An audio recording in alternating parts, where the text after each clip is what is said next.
So something like this, I mean, they probably had plans off the shelf anyway. They knew the locations. They probably have known the locations for 2 years at least of the Hamas representatives in Doha.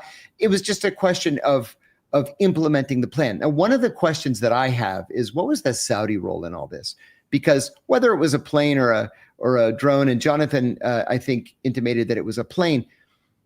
Planes, multiple planes, fixed-wing fighter jets. You can't just fly then 15 planes and not be noticed as you're crossing Saudi territories. The Saudis obviously had given approval, flyover approval. Otherwise, they would have been shot down. And, you know, this is a country that Israel would like to have diplomatic relations with and trade relations. Without having warned the Saudis or asked permission for the Saudis for overflight, this would push that back to square one. So I think that there was probably more diplomatic activity than there has been in previous similar Israeli operations. Lots of moving parts, but definitely time consuming. There's one more theory, and Jonathan, I know you want to comment on the Saudi point that John made, but before you do so, John, there's another theory, was that this was all planned and Trump helped with the whole strategy. So Trump's warning, his tweet and his offer of, okay, this is he said, this is my last warning, there will be no other one. There will not be another one. And offering them that peace deal where Hamas would free all 48 hostages on the first day of the truce in exchange for thousands of Palestinian prisoners jailed in Israel, and negotiate an end to the war during a ceasefire after that release of hostages. And that was intentional to force Hamas, the leaders, to meet in Qatar for Israel to strike them. Do you think there is a possibility that the U.S. helped plan this? I think there's a possibility, sure, especially with Donald Trump in the White House. He's very close to the Israelis.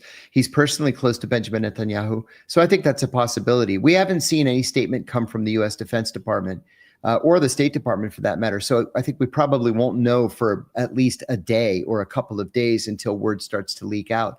But yeah, I think Benjamin Netanyahu has found a friend and an ally in Donald Trump version 2. And so he's doing as much as he can to get as much as he can while Donald Trump remains in the White House. And Jonathan, I'd love you as a last question to comment on the points that John made, and I will read the response from the White House, the statement that was made about an hour ago. So the president also spoke to the Emir and Prime Minister of Qatar and thanked them for their support and friendship, etc. He assured them that such a thing will not happen again on their soil. They also said that unilateral bombing inside Qatar, a sovereign nation, a close ally of the US that is working very hard and bravely taking risks with us to broker peace, does not advance Israel or America's goals. But they also said, however, eliminating Hamas, who have profited off the misery of those living in Gaza, is a worthy goal. So, you know, it's a bit of a confusing message on how involved, if at all, they were.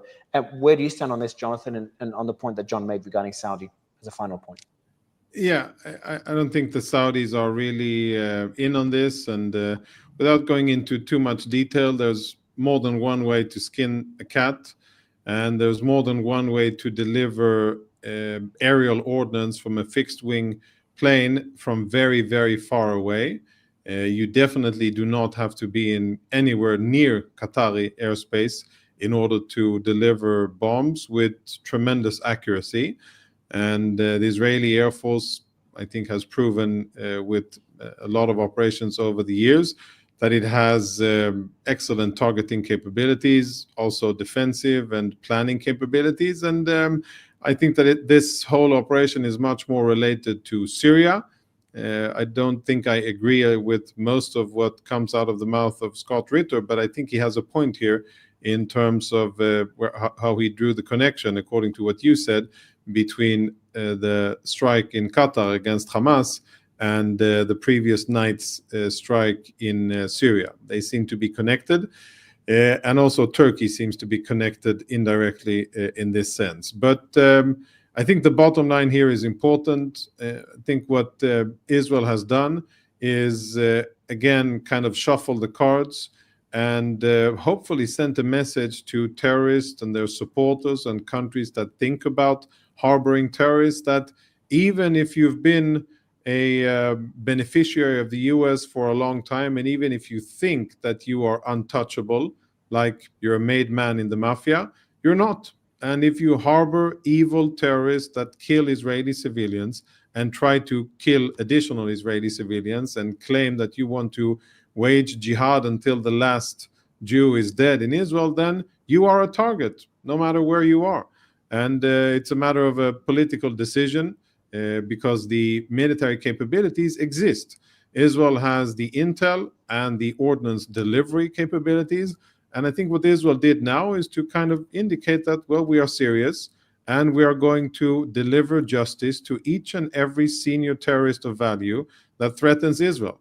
And I think that's a very important message. I hope that all terrorists and other state supporters of terrorism are paying notice.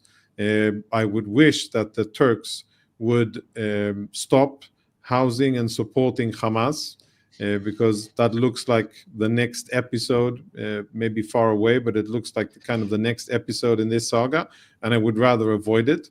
But I think Israel is determined to really shift its posture here in the Middle East and not agree to have its civilians slaughtered like they were on October 7, and to do everything necessary in order to prevent it, even if it is things that people will find offensive and they will criticize Israel for doing it. Gentlemen, thank you again both for coming on, and I hope to speak to you again. Thanks, Jonathan. Thanks, John. Thank you.